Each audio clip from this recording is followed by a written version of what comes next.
Comme le 13 juillet, la France est à la veille des grandes vacances, plusieurs semaines loin des bureaux et des écoles, au plus près de la famille et des amis. Un répit bienvenu, profondément ancré dans la culture française. Toute cette semaine, on fait escale dans d'autres pays pour connaître les us et les coutumes de chacun. Première escale, le Liban où la guerre continue dans le sud entre le Hezbollah et l'armée israélienne. Serge Barbery, on vous retrouve en direct de Beyrouth. Bonjour à vous Serge. L'année a été éprouvante pour les Libanais. Est-ce qu'ils s'octroient quelques jours de congé? Est-ce que le Liban, qui est vu comme une destination estivale, attire toujours les touristes malgré la situation et le contexte? Eh bien, vous savez, Julien, le Liban essaie toujours de reprendre son souffle. Les plages se remplissent, les restaurants retrouvent des clients, surtout le week-end. Et une partie de la diaspora a finalement choisi de rentrer. Il y a une vraie envie de profiter de l'été après des mois de guerre et d'incertitude. Mais vous savez, cette envie-là, elle se heurte à une réalité. Vous savez, personne n'est vraiment serein ici. Beaucoup de Libanais attendent le dernier moment avant de réserver quoi que ce soit. D'autres préfèrent rester au pays parce qu'ici, vous savez, tout le monde le sait, la situation peut basculer très vite et des vacances préparées depuis des semaines peuvent s'effondrer du jour au lendemain. Et puis, il y a aussi l'argent. Vous savez, après des années de crise économique, partir à l'étranger, c'est devenu hors de portée pour beaucoup de familles. Les billets d'avion, les dépenses sur place, les budgets très serrés. Alors, certains réduisent leurs vacances. Ils choisissent un week-end à la montagne ou au bord de la mer. Et dans le tourisme, ça se ressent. Les professionnels ici voient bien une reprise des réservations depuis l'accalmie de ces dernières semaines. Mais personne ne parle d'un retour à la normale. Les hôtels, les agences, tout le monde espérait beaucoup plus de diaspora, beaucoup plus de visiteurs du Golfe. Et puis, il y a un dernier signe que cet été est un peu particulier. Le mythique festival de Baalbek qui devait fêter cette année ses 70 ans, eh bien, il n'aura pas lieu. Un autre événement emblématique, le festival de Beit Edin, il n'aura pas lieu non plus. Mais un peu partout dans le pays, des villages, des municipalités, des associations maintiennent des concerts et des soirées en plein air, plus modestes sûrement, mais avec la même idée, c'est ne pas laisser l'été disparaître.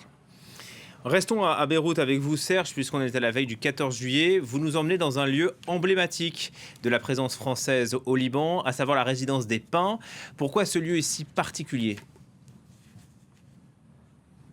Eh bien, parce que cette résidence, vous savez, elle n'est pas qu'une demeure diplomatique. Depuis plus d'un siècle, la résidence des Pins a vu passer des chefs d'État, des diplomates. Et surtout, c'est sur le perron de cette résidence qu'on a proclamé le Grand Liban en 1920. Et aujourd'hui, exceptionnellement, l'ambassadeur de France au Liban, Hervé Magro, nous ouvre lui-même les portes de cette résidence des Pins. Regardez plutôt.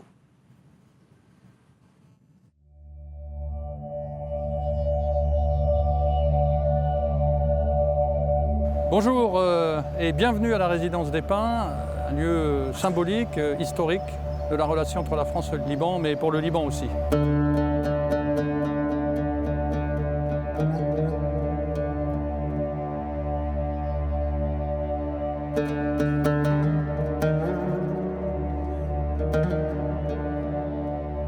C'est ici que le 1er septembre 1920, le Grand Liban a été proclamé par le général Gouraud.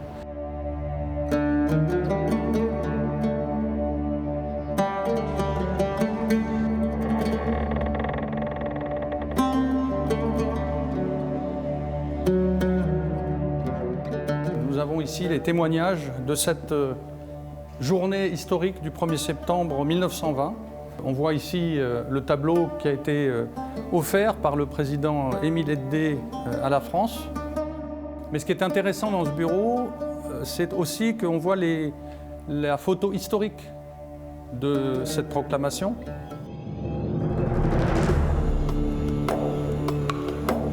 Alors nous allons maintenant découvrir une pièce magnifique, la plus chaleureuse peut-être de cette résidence, là où on organise un certain nombre de dîners plus restreints, qui est donc le salon ottoman. Et on voit très bien dans cette architecture l'inspiration de la région en réalité. Donc c'est peut-être la pièce la plus orientale de ce bâtiment qui a été construite avec l'apport d'artisans venant notamment du Maroc.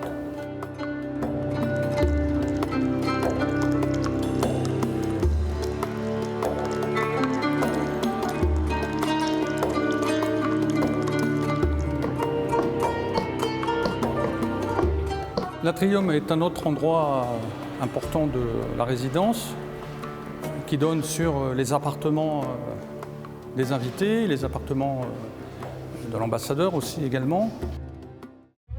Pendant la guerre civile, cette résidence était, comme vous savez, sur la ligne de démarcation entre l'Est et l'Ouest de Beyrouth. Donc elle a été très touchée.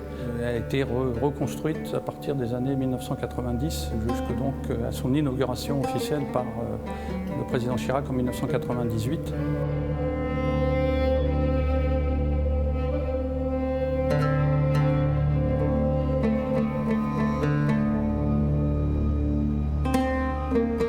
Nous sommes sortis de la résidence des Pins et nous nous dirigeons vers le monument aux morts.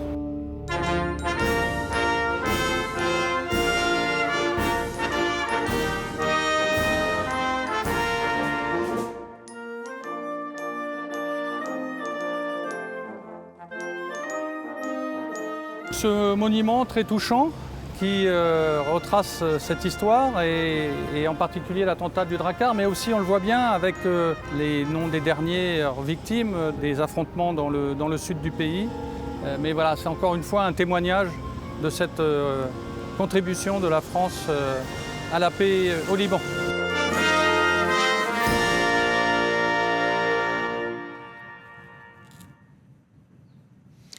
Un lieu exceptionnel donc au cœur de la capitale libanaise. Julien, avant de te rendre l'antenne, un dernier mot. C'est ma dernière chronique avant les vacances. Je voulais remercier toute l'équipe, toi, la rédaction, la régie, les équipes techniques et bien sûr tous ceux qui contribuent chaque jour à faire vivre ce rendez-vous d'information. Merci donc à nos téléspectateurs aussi pour leur fidélité et je vous souhaite à tous un très bel été. Merci à toi Serge, merci pour le professionnalisme et ta fidélité à cette chronique tout au long de l'année. On se retrouve bien sûr après les vacances. Merci.